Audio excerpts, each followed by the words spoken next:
నన్ను ఆశీర్వదించడంతో గెలిచాను.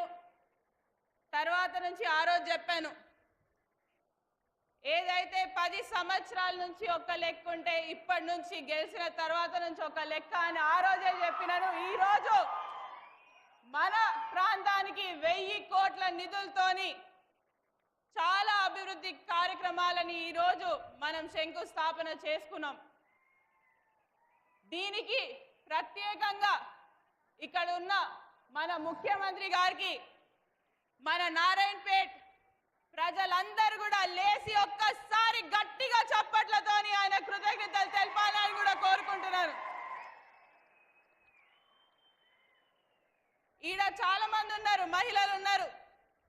మహిళా సోదరుమణులకైతే నాకు ఎప్పుడైనా ఏ సభకు పోయినా అన్నలు ఎక్కువ కనిపిస్తారు, తప్పుగా అనుకోకండి అన్న.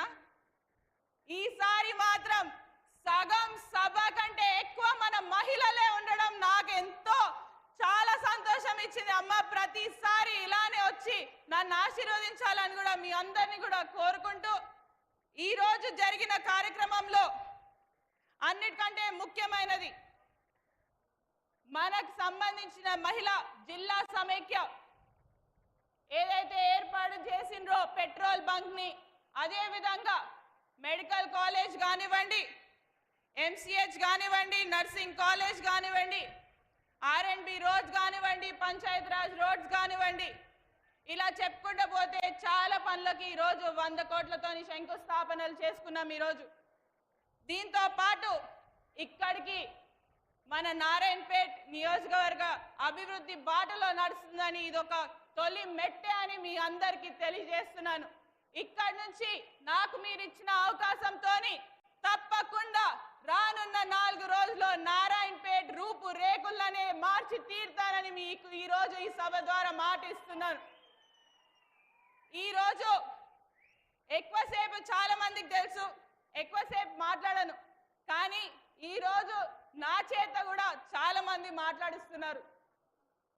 ఏం జరుగుతుంది నారాయణపేటలో, అసలు ఏం వస్తలేవు, సంక్షేమ పథకాలు వస్తలేవు, ఏం వస్తలేవు అని చెప్తున్నారు. కానీ అన్న, మా నారాయణపేట నియోజకవర్గానికి సంబంధించి అయితే 200 ఉచిత కరెంటు, దాదాపు 40,000 గృహాలకి ఈరోజు ఉచిత కరెంట్ మనం ఇస్తున్నాం. అదే విధంగా దాదాపు గ్యాస్ సబ్సిడీ అనేది కూడా 80% మందికి ఈడ ఇస్తున్నాం. దీంతో పాటు ఇంకా చెప్పుకుంటూ పోతే చాలా ఉన్నాయి, ఒక్కొక్కటి కూడా చెప్పుకుంటూ పోతా. కొంచెం ఏంటంటే వెల్ఫేర్ స్కీమ్స్ గురించి మాట్లాడతాం. రైతు రుణమాఫీ ఇప్పటికే మనకు దాదాపు 200 కోట్ల రైతు రుణమాఫీ మన నియోజకవర్గానికే జరిగింది. ఇంకా మిగిలిందంటే ఎక్కువ లేదన్నా ఒక 50 కోట్ల వరకే మిగిలింది. అది కూడా మరి దీంతో పాటు రైతు భరోసా ఇప్పటికే అందరికీ పడుతూనే ఉంది. మహాలక్ష్మి ఫ్రీ బస్లో మా మహిళలందరూ కూడా ఈరోజు దాదాపు 1,26,00,000 మంది ఈరోజు ప్రయాణించిండ్రు. దాంట్లో 58 crores వరకు మనం ఇచ్చినామన్న నారాయణపేట నియోజకవర్గానికి. గృహజ్యోతి 200 యూనిట్లు, ఇంతకుముందు నేను చెప్పినట్టు 40,000 ఇండ్లకి. గ్యాస్ సబ్సిడీ 31,000 ఇండ్లకి. దీంతో పాటు అన్న ఎల్ఓసి కానివ్వండి, సిఎంఆర్ఎఫ్ కానివ్వండి, కళ్యాణ్ లక్ష్మి కానివ్వండి, మా నియోజకవర్గంలో ఇంతకుముందు ఒక ఆనవాయితీ ఉండే అన్న, వీడు మనోడా కాదా, మనోడా అయితే ఇస్తాం, మనోడు కాకపోతే ఇయ్యం. అంతేనా? కరెక్ట్ చెప్తున్నా లేదా? కరెక్టా? మనోడు కాకపోతే చించి పక్కన పడేయాలి, చెక్ వచ్చినా కూడా చించి పక్కన పడేసే రోజులుండే అన్న. ఈ రోజు నాకు చేతికి శాంక్షన్ అయిన ప్రతి ఒక్క ఎల్ఓసి, ప్రతి ఒక్క సిఎంఆర్ఎఫ్ చెక్లు, ప్రతి కళ్యాణ్ లక్ష్మి చెక్లు ఈరోజు వెంటనే అందజేస్తున్నాం. ఎప్పటికప్పుడు ఎవరు పైన ఎవరు కింద, వీళ్ళు మావాళ్ళు కాదు, నేను మీ బిడ్డని, మీ నారాయణపేట బిడ్డని, కాబట్టి మీరందరూ ఆశీర్వదిస్తేనే నేను ఎమ్మెల్యే అయినా. తప్పకుండా ప్రతి ఒక్కరికి కూడా సంక్షేమ పథకాలు అందే విధంగానే ముందుకెళ్తాం.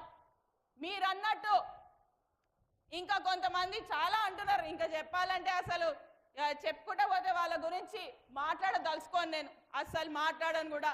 నేను చేసే పనుల గురించే మాట్లాడతా, నేను చేసే ప్రజా సేవ గురించే మాట్లాడతా. పక్కనోడి గురించి ఏం చేసుకోక వాళ్ళు ఇప్పటి వరకు ఏం చేసిండ్రో మీరందరూ చూసి నేనంతా కూడా చూసిన. ఇదే విధంగా నేను కేవలం కొన్నే అన్న, ఇంకా కొన్ని పనులు ఉన్నాయి మా దగ్గర మేజర్గా చేయాల్సినవి. మీరు ఎలా అయినా సాగునీరు ద్వారా మనకి మక్తల్, నారాయణపేట, కొడంగల్ లిఫ్ట్ ఇరిగేషన్ ఎలా అయినా ఇచ్చిండ్రు.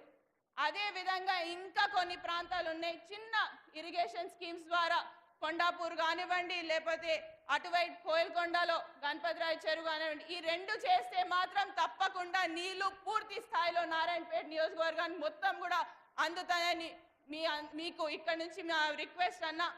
దీంతో పాటు మంచినీటి సరఫరా ఇప్పుడే నారాయణపేట నియోజకవర్గంలో నారాయణపేట టౌన్కి చాలా ఇబ్బందులు అవుతున్నాయి అన్న. మిషన్ భగీరథ ఏర్పాటు చేసినప్పటి నుంచి మా కనెక్షన్ ఆల్మోస్ట్ మన్యంకొండ నుంచి వస్తుంది.